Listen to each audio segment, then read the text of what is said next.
everyone and welcome back to Cooking at Home. My name is Josh and today we're going to be making something very simple, some shaved ice, okay? We're going to be making our own syrups at home. We're going to garnish it with some fruit and we're going to glaze it with some fruit glaze.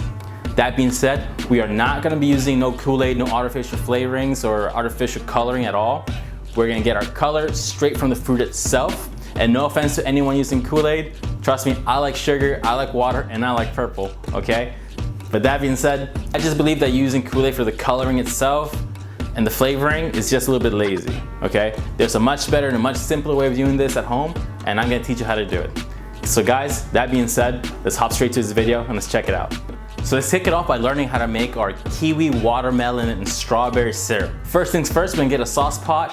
We're gonna put 1 cup of water, 1 cup of sugar. Now we're just going to simmer our water and our sugar together until it becomes a simple syrup. So about 3 to 4 minutes until it becomes clear. Once your syrup is ready, go ahead and add in 1 cup of strawberries and 5 sliced kiwis.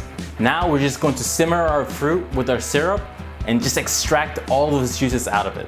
Also, pretty cool tip, if you guys over-reduce or you're worried that you over-reduce your syrup, no worries. Just by adding your fruit to your syrup, we're gonna be extracting the natural juices and natural liquids that are gonna be inside the fruit. And that's just going to increase our water levels higher. So we're gonna have to reduce again anyways.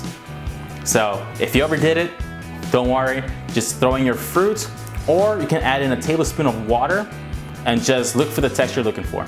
Once your fruits are looking a little gray and you can see that we have extracted just about all the flavor and all the juices from the fruit, don't throw it away. Now we're gonna be adding 2 ounces of watermelon liqueur to it. Burn off the alcohol and just have that watermelon flavor. Now, if you guys wanna learn how to make the syrup alcoholic, I'm actually going to be uploading another video just explaining how to make the syrup alcoholic without just pouring it straight into your glass, okay? We're gonna make sure it stays in the bottle.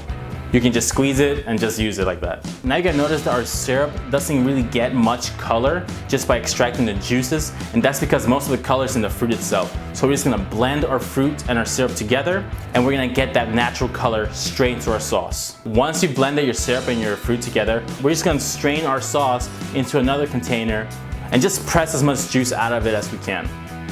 We want to make sure those flavors are going straight into our syrup. Now if you're thinking, well, this is a waste, we're just gonna go ahead and throw it away. No, it's not a waste, okay? You ever blended it, it already has sugar, so it's pretty much jam. So if you wanna eat something real quick in the morning, you can just go ahead and grab some of that leftover puree, spread it on some toast, eat it, or find any other use for it, okay? Me personally, I'm gonna use it as a garnish for some cocktails, okay? Now that we've strained our syrup, just put it in a container and just let it cool down to room temperature. If you want to speed up the process, just let it sit in some ice water and that's gonna cool it a lot quicker. Now we're gonna make our tangerine syrup, okay? So we're gonna do the same process for all these recipes. Again, 1 cup of water, 1 cup of sugar. Reduce into a simple syrup, add in 2 cups of tangerine, mix it in well, add 1 tablespoon of cornstarch, blend your fruit to get that color. Now strain your sauce and cool. Now let's make our mango pineapple sauce, okay? Throw in your water, throw in your sugar, add in 1 cup of pineapples and just reduce and get all those flavors out of it.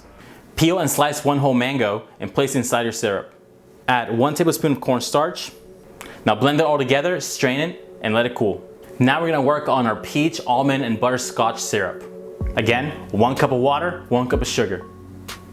Add 1 cup of peaches, 1 ounce of sliced almonds, and 2 ounces of butterscotch liqueur. Simmer till the sauce is clear. Add 1 tablespoon of cornstarch, blend our fruit and our syrup together, strain our sauce, and cool.